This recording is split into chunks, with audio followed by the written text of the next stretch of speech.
Hello students, welcome to textbook super coaching. And आपका exam IB security assistant का जो है वो आपको बहुत ज़्यादा घबरा रहा है, टेंशन दे रहा है, तो डोंट वरी, मैं आज आपके लिए बहुत इंटरेस्टिंग स्ट्रैटेजी लेकर आई हूँ कि इन 10 दिनों में हमें कैसे अपने एग्जाम को के लिए बेहतर प्रिपरेशन करनी है, कैसे 10 दिनों को हमें यूटिलाइज करना है कि हमारी जो भी छोटी मोटी कमियां हैं वो ठीक हो जाए और हमारा परफॉर्मेंस अच्छा हो जाए। इंग्लिश को लेके आप लोगों को दिमाग में टेंशन होगा, मैं जानती हूँ 100% इंग्लिश को लेके डर बना ही रहता है स्टूडेंट्स में।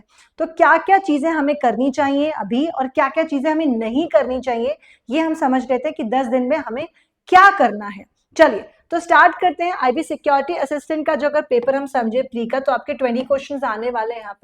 यहाँ पे 20 क्वेश्चंस आएंगे, मगर सबसे इंपॉर्टेंट चीज यहाँ पे ये है कि मेंस में भी आपकी इंग्लिश आएगी। मेंस में आपको ट्रांसलेशन वाला बहुत काम करना है, उसके बारे में तो चलो हम बाद में समझ लेंगे। तो हमारे पास टॉपिक्स क्या होते हैं? हमारे पास ग्रामर का टॉपिक है, राइट, ग्रामर है, वोकैब है, और कॉम्प्रिहेंशन वाला पार्ट इतना भी नहीं है। कॉम्प्रिहेंशन का पार्ट है मगर थोड़ा है। मेनली जो है वो ग्रामर और वोकैब से क्वेश्चंस आने वाले।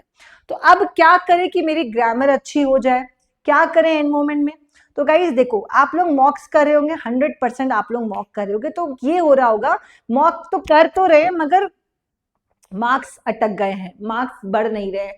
तो आप एक काम कीजिए, आप एटलीस्ट ना चैप्टर्स, एक बार आपने पूरी ग्रामर पढ़ रखी है मैं जानती हूँ, तो जितनी भी आपने पढ़ाई कर ली, आप हर चैप्टर को डेली, मतलब आपने नाउन से स्टार्ट किया, जो भी चैप्टर अपने पढ़े डेली आप अपने उस चैप्टर का नाउन से स्टार्ट कीजिए, आप जिससे भी, हाँ, उसका रिविजन कीजिए और एटलीस्ट 80 to 100 क्वेश्चंस उस टॉपिक पे सॉल्व कर लीजिए। इससे क्या होगा ना, आपको पूरे ग्रामर रिवाइज हो जाएगा फिर से। देखो, आप लोग पढ़ रहे हैं, मॉक टेस्ट कर ही रहे हैं, I am sure of it, आप कर ही रहे होंगे, बट और आपका कुछ सिलेबस पेंडिंग होगा, उसको भी कवर कर रहे होंगे। तो हम जब मॉक्स करने लगते कर लेते हैं और लगता है यार मार्क्स अटक गए, क्या करें? तो अभी आपको पूरा सिलेबस रिवाइज भी करना है, प्रैक्टिस भी करना है। तो आप एटलीस्ट, ये मुझे लगता है 1 घंटे से ज्यादा इसमें नहीं लगेगा एवरी डे। 1 से 1.5 घंटा लगेगा। आपने एक चैप्टर उठाया, आपने उसका प्रॉपर रिविजन किया, सारे उसके रूल्स पढ़ लिए और कम से कम 80 to 100 क्वेश्चंस हर चैप्टर में कर लो, तो पूरी ग्रामर आपके सामने से गुजर जाएगी। कुछ चीजें आप जो भूल चुके होंगे, जो इंपॉर्टेंट रूल्स आपके दिमाग से स्किप हो रहे होंगे, स्ट्रक्चर स्किप हो रहे होंगे, वो सब हो जाएगा। ठीक है, तो आप कोई सोचोगे कि मैम आखिरी मोमेंट में मैं क्या रूल्स पढ़ लूं? मैं सजेस्ट ये करूंगी, अगर आप मेरे बैच के स्टूडेंट तो ये बात को अच्छे से समझ रहे होगे, अगर आपने जिससे भी जैसे भी पढ़ा है, आप जो भी पढ़े उसका रिविजन फुल कर लो, राइट। 10 दिन आपके पास है, आप एक चैप्टर भी एवरीडे करोगे, बहुत अच्छे से हो जाएगा। पर डे आप इनके 80 to 100 क्वेश्चन सॉल्व कीजिएगा, ठीक है। फिर और क्या कर सकते हैं इंग्लिश को लेके? आप लोग जैसे मॉक टेस्ट कर रहे हैं, राइट, मॉक टेस्ट कर रहे हैं, आपको ये रियलाइजेशन होगा कि यार ये टॉपिक्स में बार बार गलत कर रही हूँ, जैसे एरर के क्वेश्चंस मेरे गलत हो रहे हैं, या फिर मैं कह सकती हूँ कि इंप्रूवमेंट के, पंक्चुएशन मार्क्स के क्वेश्चंस मेरे से गलत हो जा रहे हैं। तो आप कीजिए सेक्शनल प्रैक्टिस।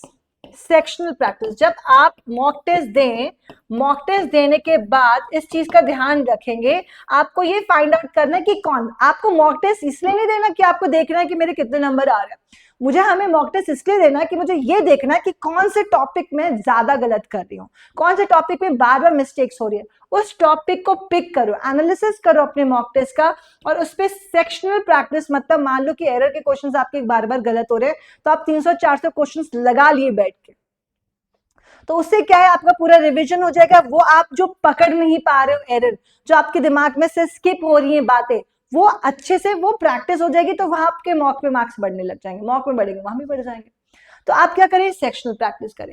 तो ये 2 काम आपको ग्रामर में करना है। एक तो डेली रिवीजन कर लो, 10 दिन में आप सारे चैप्टर्स का रिवीजन, 80 to 100 क्वेश्चंस उनको प्रैक्टिस कर लो, सारे टॉपिक्स आपको दिमाग में आ जाएंगे, और सेक्शनल प्रैक्टिस को आप करते जाइए। तो हर दिन आप, अगर हर दिन भी आप सेक्शन निकालेंगे, मान लो आपको लग रहा है कि मैं नहीं पहचान पा रहा कि मैं कौन से क्वेश्चन गलत कर रहा हूं, तो आप ये भी सोच रहे हैं कि यार मैं सेक्शनल प्रैक्टिस कर लेता हूं कि मैं कम से कम 400-500 क्वेश्चन, अगर मैं 400-500 ज्यादा आपको लग रहे हैं तो 200-300, जितने भी आपकी कैपेसिटी हो, आप एरर्स के क्वेश्चन एक साथ कर ले, बहुत सारे कर लिए, पिलर्स के बहुत सारे क्वेश्चन एक साथ कर लिए, वन आपके, फिर इंप्रूवमेंट के क्वेश्चन, पंक्चुएशन मार्क्स के क्वेश्चन कर लिए, ठीक है, ये सारे क्वेश्चंस कर लिए। पैराजंबल के कॉम्प्रिहेंशन सेक्शन में आता है वैसे, तो पैराजंबल के क्वेश्चंस कर लिए, तो आप उसका सेक्शनल प्रैक्टिस कर लो, आपका बहुत अच्छा हो जाएगा, इंप्रूवमेंट बहुत अच्छी आ जाएगी। हम लोग क्या होता है ना, एक ही बस, चाहे सही हो चाहे गलत, बस एक ही चीज को फॉलो करते हैं कि एग्जाम में एंड में मॉक टेस्ट करना है तो मॉक टेस्ट करी जा रही करो, मगर उससे इंप्रूवमेंट लाना है, उससे ढूंढना है कि क्या कमी है। ठीक है जी, चलो तो ये काम कर लीजिएगा। वोकैब की अगर मैं बात करूं तो अभी सबसे पहले मान लो आपकी वोकैब कम है, कमजोर है, दिक्कत परेशानी है काफी सारी, तो सबसे पहले ईडियम्स कवर कर दो। ईडियम्स जो है, ईडियम्स एंड फ्रेजेस जो है बहुत जल्दी जल्दी कवर हो जाते हैं, बहुत कम हो, इजी होते हैं, तुरंत तुरंत में आप रिलेट करके करोगे तुरंत हो जाते हैं। प्लस सिनोनिम एंटोनिम, आप जो है सिनोनिम एंटोनिम को डेली करते जाइए। अगर आपने काफी सारे वोकैबलरी कर रखी है, मान लो आपने काफी सारी वोकैब कर रही, तो पीछे का रिविजन करो। हम लोग को नया करने की बहुत ज्यादा होड़ रहती है, बट पीछे का हम ध्यान नहीं देते। आप पीछे का रिविजन करके आगे बढ़ो। आपने मान लो 1000 वोकैबलरी कर लिए, आपने काफी सारे वर्ड्स कर लिए, अब आपको लग रहा है मुझे 1200 1300 या 2000 करना है, पहले वो 1000 को स्ट्रॉन्ग करो। तो आपको क्या करना है, पीछे का रिविजन, पीछे का रिवीजन करते जाओ, इडियम्स एंड फ्रेजेस करते जाओ, साथ में सिनोनिम एंटोनिम को करो, क्योंकि सिनोनिम एंटोनिम एंडलेस है, खत्म ही नहीं होगा, जितना करो कम, राइट। तो आप कोशिश करो इडियम्स एंड फ्रेजेस कर लो, और सिनोनिम एंटोनिम एक टारगेट बना लो आपकी कैपेसिटी के कि पर डे मेरे कितने हो जाते हैं, मैं पर डे कितने याद कर पाता हूं, उस हिसाब से आप उसको कर ले। अपना टाइम आप खुद डिसाइड करेंगे कि आपको कितने टाइम लगाना है, आप कितना टाइम लगा सकते हैं। नेक्स्ट है one word substitution, one word substitution plus synonym antonym, मतलब कि 10 दिनों तक आप सिनोनिम एंटोनिम करते ही रहेंगे। आपके 4 दिन, मान लो अगर आपने 4 डेज इडियम्स करे, 4 डेज में बहुत इडियम्स हो जाएंगे और 4 डेज में बहुत सारे वन वर्ड सब्स्टिट्यूशन हो जाएंगे, बहुत सारे। तो 4 डेज आप फुल इडियम्स एंड फ्रेजेस करो, 4 डेज आप फुल वन वर्ड सब्स्टिट्यूशन करो, और ये तो पूरे दिन करना है सिनोनिम एंटोनिम, आप उसका अलग से स्लॉट निकाल लो।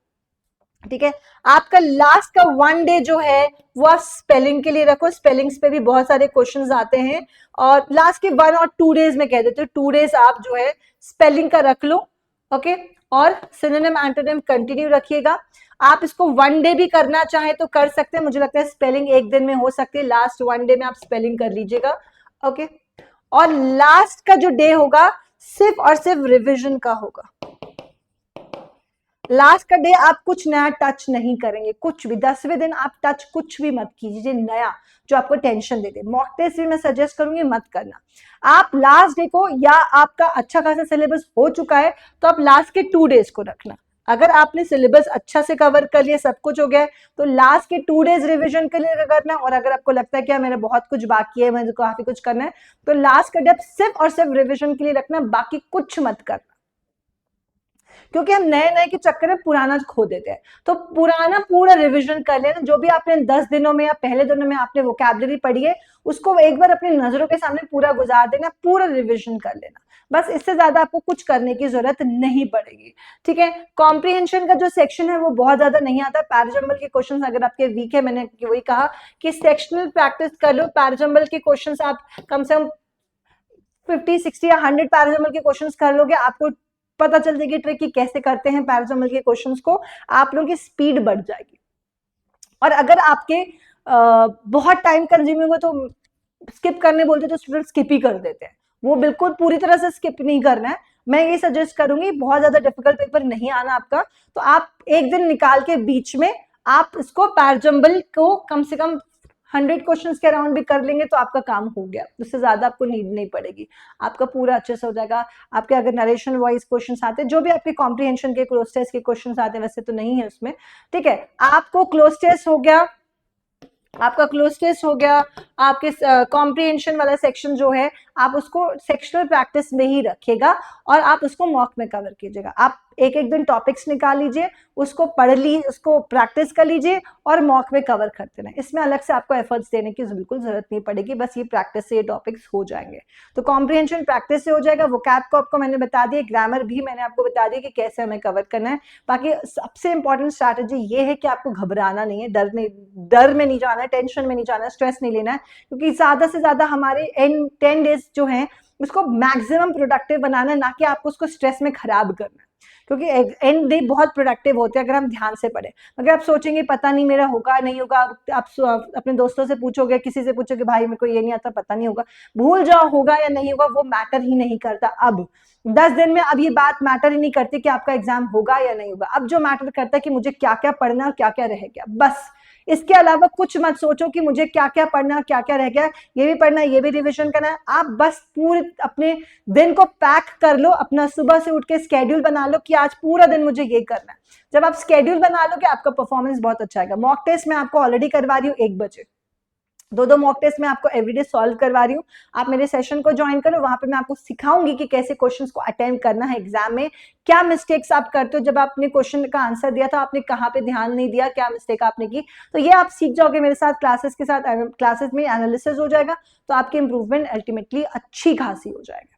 ठीक है, तो इसको फॉलो कीजिए, बाकी रेगुलर पढ़ते रहिए, लाइव रहें। और सुपर पास को ज्वाइन करने के लिए अगर आपने अभी तक टेक्स्ट बुक का सुपर पास नहीं लिया, मॉक टेस्ट नहीं लिया, तो आप वहां पे कोड PARA लगा के ज्वाइन करेंगे तो आपको मिल जाएगा अच्छा खासा डिस्काउंट सुपर पास में। टेस्ट IB के मोटर ट्रांसपोर्ट की भी बात चाहिए, तो आपको अगर उसके लिए भी ज्वाइन करना है तो आप वहां पे कोड PARA लगा के इसको ज्वाइन कर सकते हैं। Thank you so much, bye, take care.